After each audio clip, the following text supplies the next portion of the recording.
dhacdooyinka caalamka, dhiirigelinta, qisooyinka, taariikhyada, intaba waxaad ka helaysaa janaalka Sahanwade. Fadlan ka mid noqo dadka ka faa'iideysta muuqaaladiisa. Subscribe dheh, gambaleelkana furo si aad u noqoto daawadaha koobaad. Mahadsanid walaal. Assalaamu calaykum. Qisooyinku kala xanuun badan. Qisadan waa mid xambaarsan dareen naxariis ah. nin raga ihi waa kii gudaa abaal loo galay wakhtigay rabtaa ku qaadatee. taasi waa halkeeda. qisada ciwaankeeda ayaa wuxuu leeyahay sidaan: wiil yar oo isagoo faqri ah abaal gabar ay u gashay u guday isagoo dhakhtar weyn ah.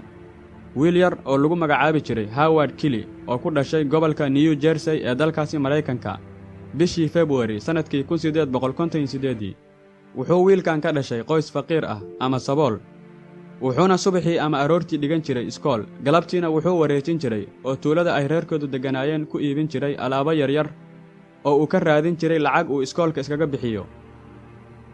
haddaba galab ka mida galbihii isagoo wareejinaya alaabtii ayaa waxaa qabatay gaajo aad u daran, maadaama uu subaxaas uusan cunin wax quraac ah. lacag uu wax ku gatana ma uusan haysan.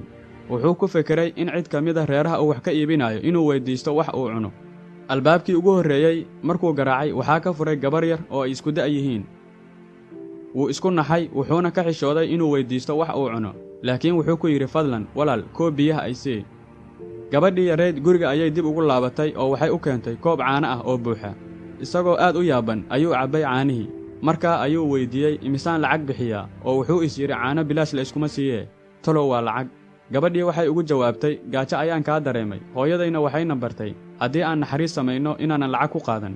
Howard wuxuu yidhi, haddii ay sidaas tahay waxaan aad iyo aad kaaga mahadcelinayaa asxaanka aad ii fashay. Howard wuu soo laabtay isagoo dareemay naxariis iyo raynrayn aan la suurayn karin galabtaas. sanooyin badan kadib gabadhii way xanuunsatay, xanuunkeediina waa lagu wareeray. tuuladii ay joogtay ayaa laga soo qaaday oo waxaa la keenay isbitaal weyn ee magaalada ku yaalla. dhakhaatiirtii ka shaqaynaysay isbitaalkii la keenay gabadha waxay isku dayeen inay ogaadaan xanuunkeeda. markay iyagana ku adkaatay inay ogaadaan xanuunkeeda ayaa waxay xaaladdeeda la socodsiiyeen dhakhaatiirta ka sarraysa iyaga. dhakhaatiirtii lala tashtay waxaa ka mid ahaa Dr. Howard Kelly.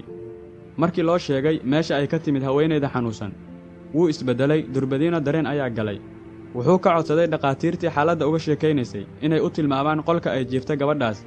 kadibna wuxuu u soo cararay dhankeeda. dhakhtarkii wuu dul yimid haweenaydii xanuunsanayd.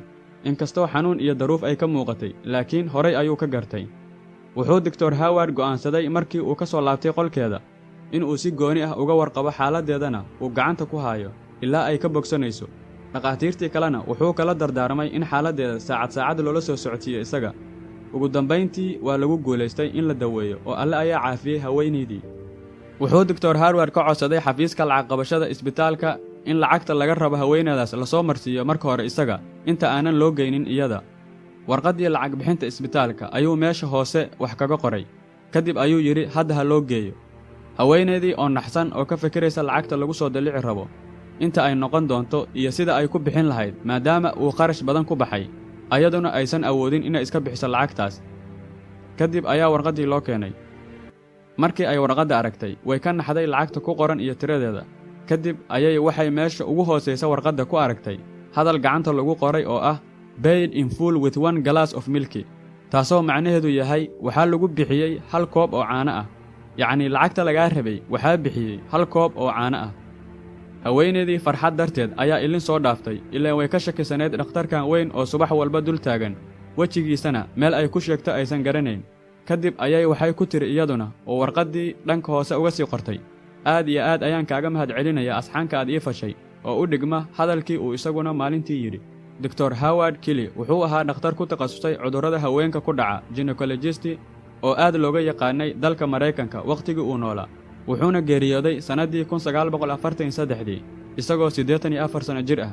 ogow, weligaa waxaad hormarsato gadaal ayaad ka heli doontaa maray noqotoba. galaas caano ah oo ay sadaqaysatay ayaa meel uga soo baxay iyadoo u baahan maalin la caawiyo. marka walaalayaal, aan iscaawinno si uu Ilaahay annagana noo caawiyo.